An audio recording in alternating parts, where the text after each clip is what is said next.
सुप्रभात बच्चे, मैं आपकी हिंदी शिक्षिका आपके सामने उपस्थित हूँ और आज मैं आपको वर्ग 3 की हिंदी पढ़ाऊंगी। तो आप अपनी कॉपी निकालेंगे और पेंसिल भी निकालेंगे और किताब का भी पाठ 8 निकालेंगे, उसको पढ़ देखेंगे। तो हम पाठ 8 पढ़ रहे थे, बुरे काम का बुरा नतीजा। क्या मतलब कि और पाठ भाग हम पढ़ा चुके हैं, जहाँ पर एक वैद्य जी थे और जो आगे आपका जो मतलब बचा हुआ है उसको मैं लेकर के आपके सामने प्रस्तुत हूँ। तो पाठ 8 है, जिसमें कि बुरे काम का बुरा नतीजा, जिसे हम पढ़ लिए थे। एक वैद्य जी थे जो उनके पास कोई भी मरीज नहीं आता था और वे और उनका नौकर गांव में घूम घूम करके मरीज को पकड़ करके लाते थे। और एक दिन ऐसा हुआ कि उनके दुकान पर कोई भी मरीज नहीं आया है, कोई भी बीमार लोग नहीं आया। तो वैद्य जी दुखी हो गए और वे गांव में मरीजों को ढूंढने के लिए निकल गए। तभी उन्हें रास्ते में एक पेड़ दिखाई दिया और उसमें सांप का बच्चा रेंग रहा था, यानी कि चल रहा था। फिर वैद्य जी के मन में कुछ बुरा ख्याल आया कि क्यों न मैं,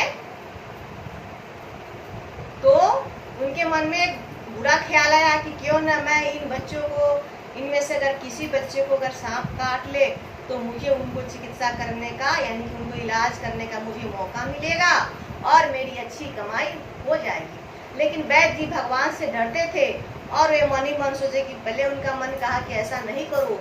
फिर उनके मन में ख्याल आया कि बुरा विचार आया कि पेट के लिए लोग क्या क्या नहीं करते, मैं तो बस सांप से कटवाने का ही सोच रहा, फिर मैं उसका इलाज कर दूंगा और वो ठीक हो जाएगा। ऐसा सोच करके वैद्य जी उन बच्चों के पास गए और उनके प्राण को संकट में डालने का प्रयास किया। उनमें से एक बच्चा जो था वो मैना के बच्चा पकड़ने के लिए पेड़ पर वैद्य जी ने उसे चढ़ा दिया और बोला कि जाओ और उस कोटर में, पेड़ के कोटर में मैना का बच्चा, उसे जाओ और पकड़ लो। यहाँ पर देखिए क्या किया वैद्य जी ने। ये पाठ आपका है। वैद्य जी अपने फायदे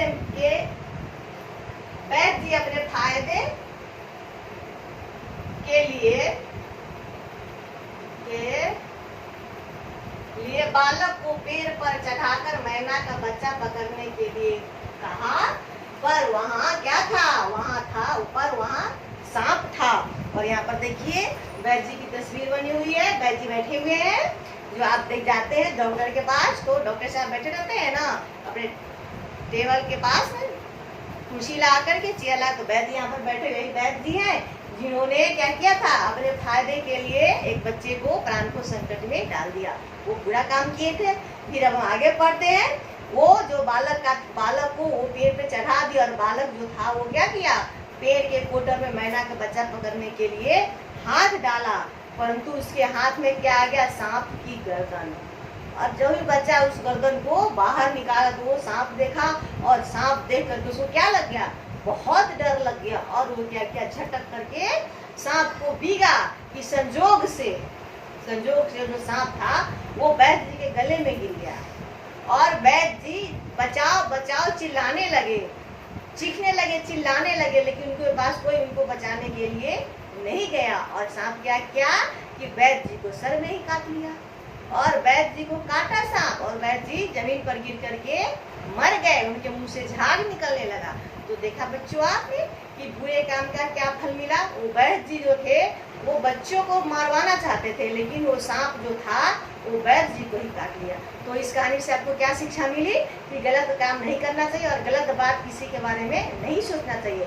अगर गलत काम करेंगे तो उसका फल भी आपको भुगतना ही पड़ेगा। बुरे काम का बुरा नतीजा, तो वही पाठ में दिया गया कि बुरे काम का बुरा नतीजा, कि अगर आप बुरा काम करते हैं तो उसका फल भी बुरा ही मिलेगा, अगर अच्छा काम करेंगे तो उसका फल भी आपको अच्छा ही मिलेगा। फिर इसमें आपको शब्दार्थ है, वैद्य जड़ी बूटियों से इलाज जो करता है उसको हम कहते हैं वैद्य, उदास, दुखी, कोटर, पेड़ के तने का खोखला भाग, चिकित्सा, इलाज, अवसर, मौका, स्वार्थ, अपने फायदे के लिए, घोर संकट, बड़ी मुसीबत, शोरगुल, हल्ला गुल्ला, दुष्ट, बुरा आदमी। तो पाठ पढ़ते समय भी मैं आपको अर्थ बताई थी, कुछ शब्द जो थे उसका फिर आपके किताब में दिया गया था। सबको आप वीडियो को रोक करके उन शब्दों का अर्थ भी लिखेंगे जो मैं पाठ पढ़ाते समय आपको बताती हूँ। आप लोग वो नहीं लिखते हैं, जो मैं पाठ पढ़ाते समय बताती हूँ। तो आपका ये पाठ खत्म हो गया। अब आपको करना है क्या, प्रश्न अभ्यास। तो मौखिक है, इसमें प्रश्न, लिखित है प्रश्न। तो मौखिक प्रश्न है, वैद्य जी कहाँ रहते थे? तो वैद्य जी गांव में रहते थे। वैद्य जी को पेड़ के कोटर में क्या दिखाई दिया?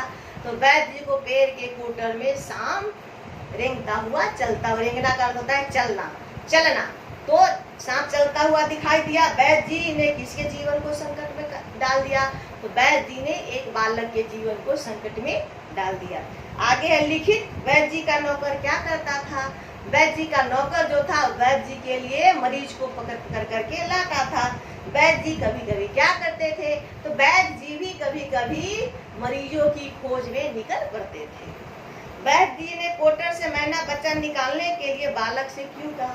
क्योंकि वो उसे सांप से कटवाना चाहते थे और उसका इलाज करके ये क्या होता है, पैसा कमाना चाहते थे। वैद्य जी के बुरे काम का बुरा फल मिला? तो हाँ, वैद्य जी को बुरे काम का बुरा फल मिला। अगला आपका 5 प्रश्न है, सही शब्द चुन करके रिक्त स्थानों को पूर्ति करना है। तो यहाँ पर दिया गया है दुकान, बच्चा, उसके बाद वृक्ष, सांप। तो इसमें आपको इसमें से चुन करके इसमें से आपको रिक्त स्थानों को क्या करना है, पूरा करना है। आप पाठ को पढ़ेंगे, समझेंगे, फिर इसको पूरा करेंगे। आपको मैं बात भाषा की समझा देती हूँ, जिसमें आप गलती करते हैं इसको आपको अपने लिए अपने ही बनाना होगा। नीचे दिए गए संयुक्त व्यंजनों से बने 2-2 शब्द लिखना है। गट्ठर, इसी तरह से आपको 2-2 शब्द यहाँ बनाना है। उसके बाद है विद्या, स्वार्थी, उत्साह, यहाँ पर आपको जोड़ जोड़ करके लिखना है। उल्टे अर्थ वाले शब्द लिखो, नौकर का, चतुर का, बुरा का, रोगी का, पास का, स्वार्थ का। नौकर का क्या होगा, उल्टे अर्थ वाले शब्द मालिक, चतुर का बेवकूफ होगा, मूर्ख होगा, बुरा का अच्छा, रोगी का स्वस्थ, पाप का पुण्य, स्वार्थ का क्या होगा, परामर्थ। और देखिए यहाँ पर गट्ठर है, गठा संयुक्त यहाँ बनाया गया, क्या होगा इसका बनाना है आपको, गट्ठर से टठा संयुक्त से बनाना है। मट्ठा होगा, लट्ठा होगा। उसके बाद है विद्या, विद्यार्थी, विद्यालय होगा। स्वार्थी, स्व से है, स्वास्थ्य होगा, स्वावलंबी होगा। उत्साह तस से है। फिर इसे आपको 2 शब्द बनाना है, ये आपको सोच करके हम बताए ऊपर, ये 2 आपको बनाना है। तो आपका ये हो गया। फिर नीचे दिए गए वाक्यों में से सर्वनाम शब्दों के नीचे रेखा खींचो। तो संज्ञा के स्थान पर प्रयोग किए जाने वाले शब्द को क्या कहते हैं, सर्वनाम कहते। जैसे मैं, आप, तुम, मेरा, मेरी, इसका, इसकी। तो इसमें आप देखिए हम कला यहाँ पर टिक मार दिए हुए हैं, लिखा हुआ है उनकी, उन्हें, वे, वह। ये सब जो है आपका सर्वनाम शब्द है। यहाँ पर मैं टिक मार दी हूँ, इसको आपको लिख लेना है। और फिर यहाँ है, देखिए यहाँ पर दिए हुए नीचे दिए गए संयुक्ताक्षरों से बनने वाले शब्द चुनकर सही स्थान पर लिखो। अब देखिए यहाँ पर लिखा हुआ है कक्षा है, छा से। देखिए अब फिर इसे कौन सा शब्द आपको बना हुआ है, देखिए यहाँ कक्षा यहाँ लिखा हुआ है। अब आपको देखना है परीक्षा। इसी तरह से परीक्षा हो गया, छा से और कौन सा है, ये हो गया, 2 शब्द हो गया। आपको यहाँ क्या इसमें लिख देना। उसी तरह से आप नया शब्द भी बना करके लिख सकते हैं। फिर क्या है, छात्र, छात्र, त्र से आपको बनाना है। देखिए इसमें त्र से श्रमिक, त्रिशूल है ना, त्रिशूल यहाँ पर लिखा हुआ है।